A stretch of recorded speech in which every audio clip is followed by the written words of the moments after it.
Oh, hello. Welcome. Welcome to this Rough Science Workshop. My name's Sean, and I want to show you this. Something that for me I think is pretty special. It's this. It's an ammonite. This ammonite is a prehistoric creature, lived millions of years ago, and at some point in its past it died and ended up on the ocean floor, and then got covered up with mud and silt and then became fossilized. And so then millions and millions of years later, somebody walking along a foreshore or someplace where there might have been lots of fossils like this discovered this in the rock, and they very carefully chipped it out. And here it is here. Which means that this little fossil of this little guy here is absolutely priceless.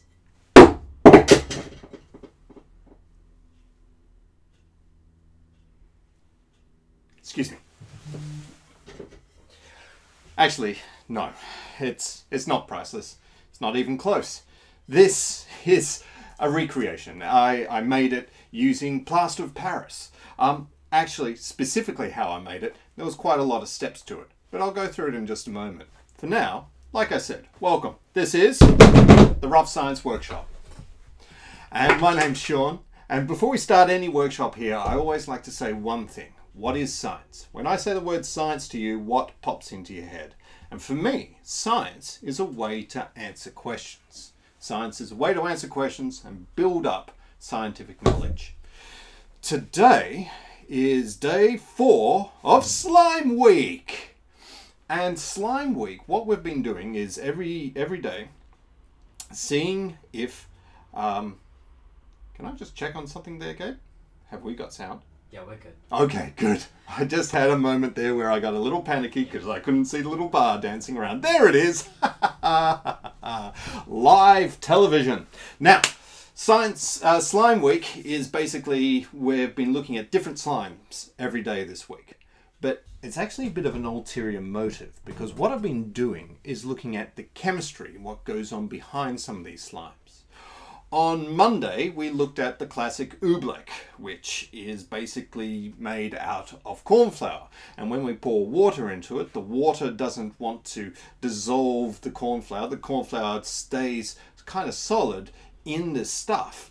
But the water flows in between all the particles, which makes the Oobleck act like a fluid, until you start to squeeze it and it starts to act like a solid. On Tuesday, we started looking at something called psyllium husk, or the Metamucil slime, and that was, we put it into a microwave, and all of these things that made up, all of the proteins that made up the psyllium husk slime started to join together, and the slime started to become this big stretchy stuff. Yesterday we looked at what was called the world's best slime, which is basically slimes that are made using borax or boric acid, and these are great big polymer chains that join together, and you end up again a little bit like the psyllium slime, this stuff all kind of joining together. Today the stuff I want to look at is slimy, but it turns hard. It's plaster. Plaster is really fascinating stuff and very, very useful stuff as well. Take for instance this that I made. Let's have a closer look at it. You can see it's got the shape of that ammonite. You may have seen these in books or on TV. And this would have been a shell where a very, very squishy sort of creature lived out here with little tentacles, comes out here. And then disappear inside, and they would swim around eating things, and you would find all sorts of different sizes of these types of shells all over the place, all over the world. So how did we end up making this? Well, what we ended up doing was we used a 3D printer. The Melbourne Museum have on Thingiverse a couple of scans of some of their objects in their collection, and one of those is an ammonite. And so we got that ammonite scan, we used a 3D printer, we printed it out, and we printed it out at about 10 times the size that it was actually meant to be done at, so we got a nice big version of it like that. Then I took that printed out 3D print and I used something called silicon. and I made a silicon mold. This silicon mold, if we have a closer look at it, is, you can see the shape of the ammonite in there. So that was where my 3D print sat in, and the silicon sat around it and gave me what's called the negative shape. And so all I needed to do now was use something to make the positive shape. And so I mixed up some plaster of Paris, poured it in, and I ended up with this. So there we go. A few steps, and we end up with something that looks, you know, at first glance, almost authentic, like a real fossil. Well, let's actually have a look at the plaster of Paris itself. If you ever get yourself a bag of plaster of Paris, there's lots of different things you can do with it, but there is a warning that needs to come along with it. This is plaster of Paris here, and it's a very fine powder. And so you've got to be very careful not to breathe it in. I'm not going to be using very much of it, but if you're pouring it into buckets or spilling it about the place, the powder can be very fine and you could breathe it in. So I do recommend using a mask of something, and that goes doubly for you Americans out there who think it's your civil liberty to inhale this stuff. Don't do it, it's not good. So what we're going to do is actually have a look at this stuff in action. So what I want to do is mix some up in this container here. Now, to mix it together, you can mix it together with different proportions of water, and you might get strong plaster coming out, or you might get slightly more weaker, brittle plaster. The packet will tell you how much water to how much plaster you need to mix in order to get a good solid bond.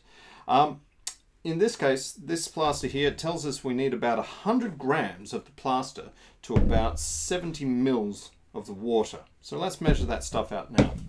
Let's come down here. Here we go, I've got some scales. We're a little digital readout. And let's turn that on. And we'll put this on top and make sure we zero it so that I'm not measuring the jug as well. And then let's scoop some of this plaster in. Like I said, very, very fine powdery stuff. So we're going to be careful not to just kind of spray it all over the place so we end up with clouds of it. What will happen if you have clouds of it and if you inhale it in, it gets into your lungs, and there's something that goes on when it gets moist. It's going to start to react and start to harden. Now, we'll get to that, the reason why it does that in a second. For now though, let's put a few more scoops in here. If you don't have a set of scales, what you can do is, I've found 100 grams is approximately 4 tablespoons. 4 level tablespoons. It's about 100 grams. All right, there's our powder. We need to add to this, we need to add some water. And what I'm going to do for the water is get about 70 mil, which is about there. There we go. Oh, just a bit too much. And if we come back up here, what we're going to do is mix the two together, but not yet. Here's the thing.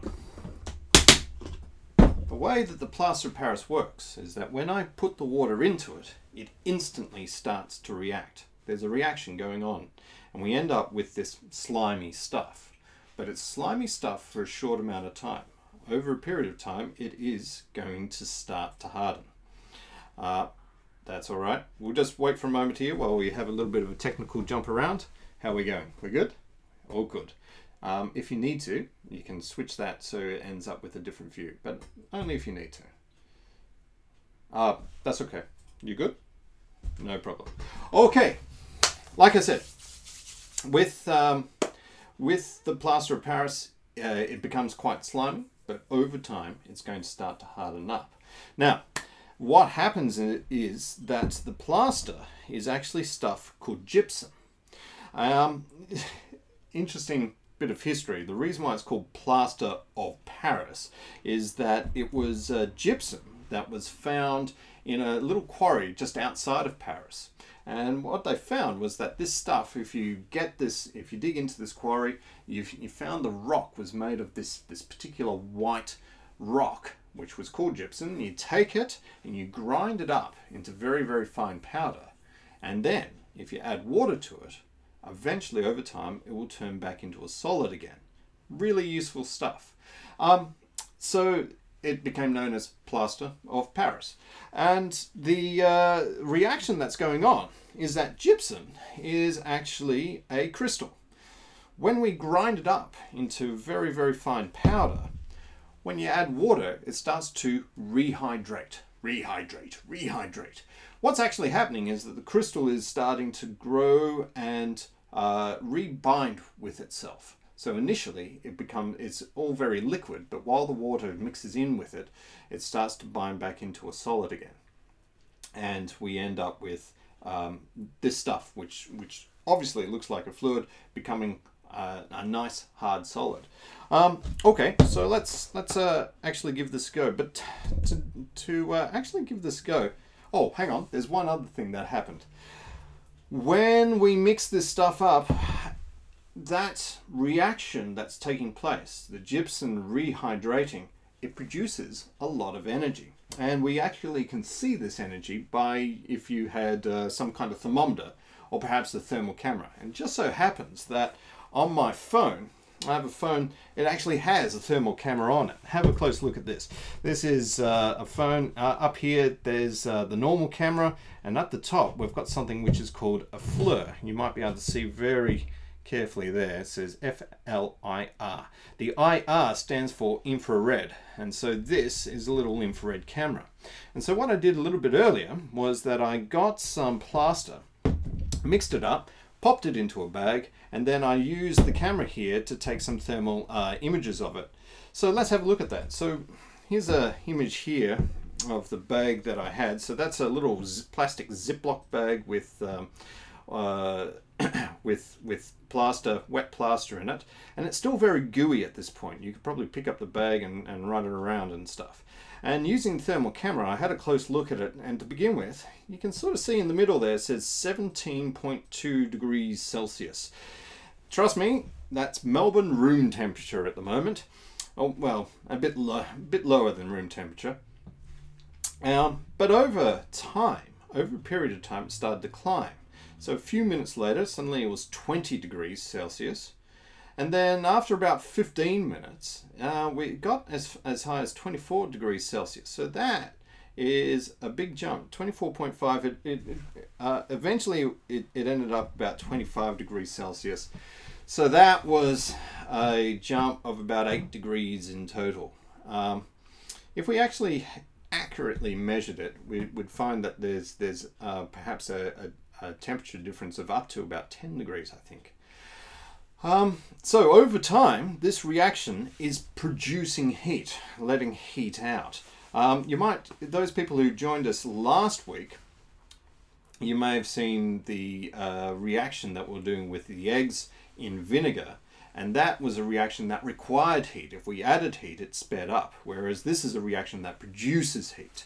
For those people who are playing at home, you can, there's a word for this, which is called exothermic. It's an exothermic reaction. Exo meaning it's going outwards, as opposed to endo, which is coming inwards. If we come back to our camera, here is the plaster from before in that plastic bag. And then if you have a look at it down here, what we've got is the plaster looking nice and fluid in the bag is now very, very hard. In fact, it's a bit stuck in the bag now. There we go. And there it is. Still got a little bit of curing to happen.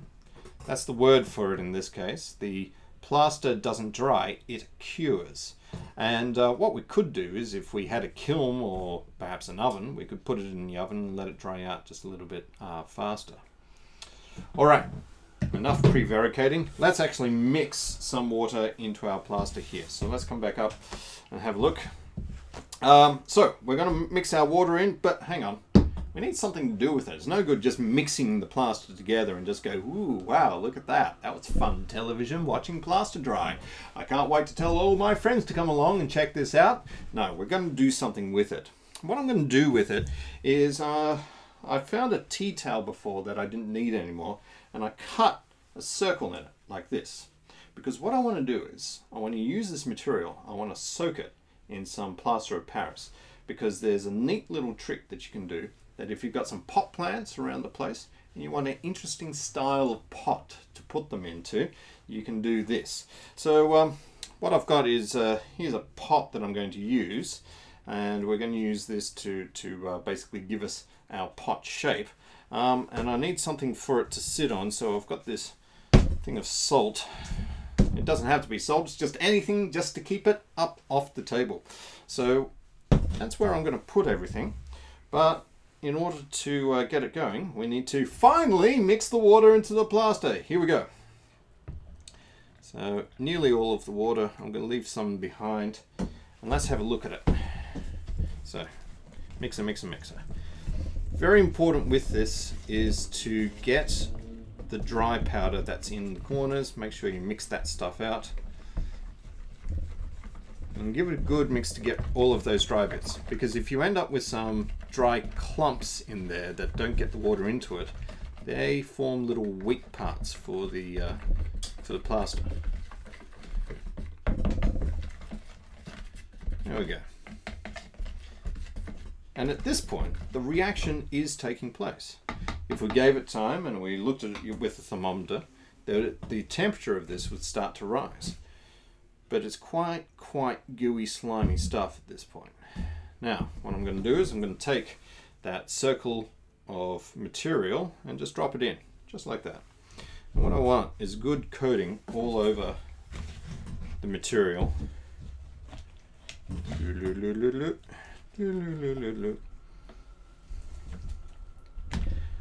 And you don't have to worry too much about the plaster sticking to the material. The plaster is slimy enough at this point that it just clings to the material really nicely. So if I give it a good mix around like this, and in actual fact we can just sort of pour it out, you can see there's my material there.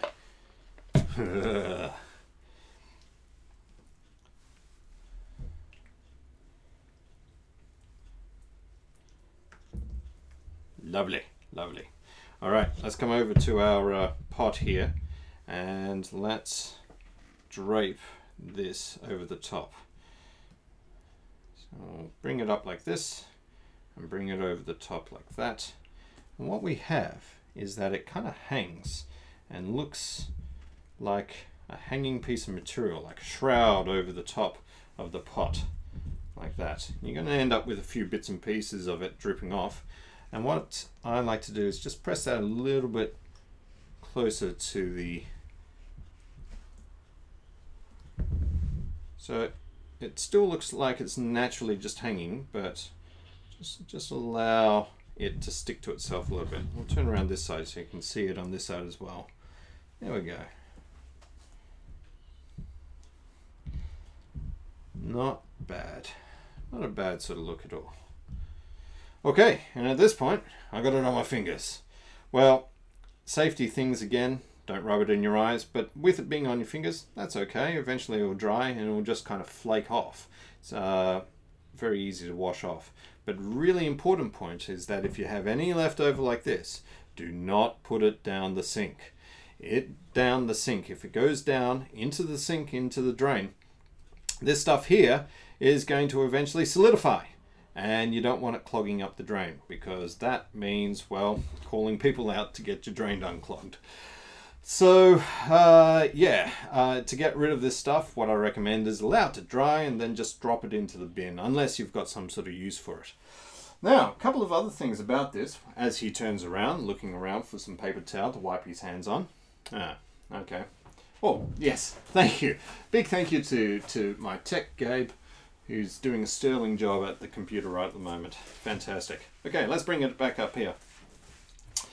Like I said, about 15 minutes or so as it starts to get solid, a good hour or so before it starts to get really solid. But you're going to probably need 24 hours in total before really handling it, otherwise it could crack. Interestingly, is that problem of the heat being generated as it starts to cure. Concrete does exactly the same thing. So if somebody does a great big concrete path or drops concrete into water, it will turn to solid, even if it is underwater. But it also generates heat while it's doing this. In actual fact, there is the biggest dam in the world, the Three Gorges Dam, which is in China. And this dam was so big that the concrete that they were having to get to cure was producing so much heat that they actually had to bring in liquid nitrogen to help keep it cool. Because if it was producing so much heat that it could have actually damaged the bits of the dam that they were actually looking to build. So massive project in China. If you ever get a chance to visit China, I do recommend going and checking out the Three Gorges Dam. Okay, so after a bit of time, you will be able to take that off the top there, and you'll end up with something that looks like this, because here is one that I prepared earlier. There we are. Let's have a nice close look at this. So you end up with this kind of nice stylish kind of pot that looks like a piece of material draped but upside down in this case here. If I was to improve this, I'd probably remove some of the trim some of this stuff up and around here to make it look like it's all level. Also, there's probably just a bit too much plaster in some of these places, but there you go. You could solidify that, put a price tag on it, and put it in a hipster florist and sell it for 50 bucks. Well, maybe not 50 bucks. Well, let's have a look here if it works. Well, here we go. I've got Barbara the Succulent. Here we are. This is just for you. Oh, wow, this is wonderful. Thank you, Sean. Yes, thank you, Barbara. Here we go. You just jump yourself in there and see what you think. Oh, this is lovely. Thank you very much. Yes, thank you, Barbara. Have you got anything to say to the boys and girls at home, Barbara? Yes, I do. I want to say hello to all the boys and girls at home, and if you're watching, and in particular, all the boys and girls who are at home in lockdown at the moment. I know it kind of sucks at the moment, but that's okay. As long as we all band together, everything will turn out a-okay, I promise. Also, any other succulents who happen to be watching this, I need to tell you, Plan Omega is go. Plan Omega is go. Succulent takeover of the human world. Go, go, go. What was that, Barbara? Oh, nothing, Sean.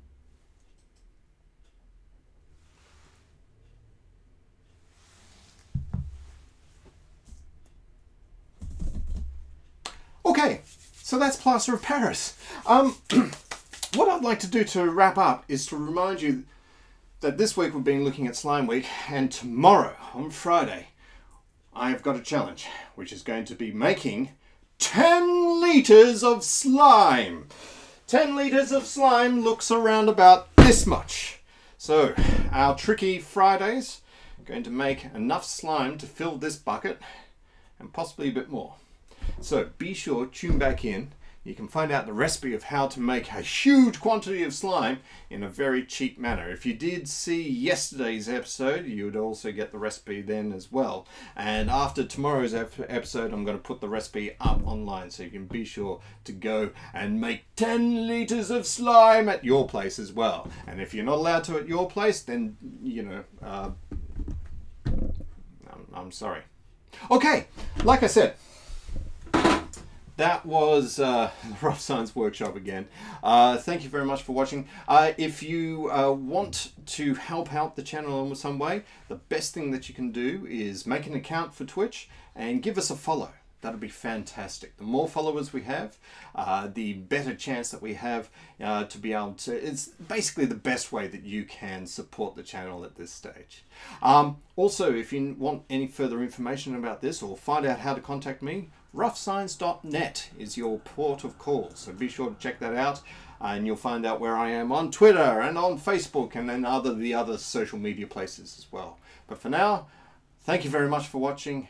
And we'll see you tomorrow for 10 litres of slime. Barbara, what was that about taking over the world? Watch out for the succulents.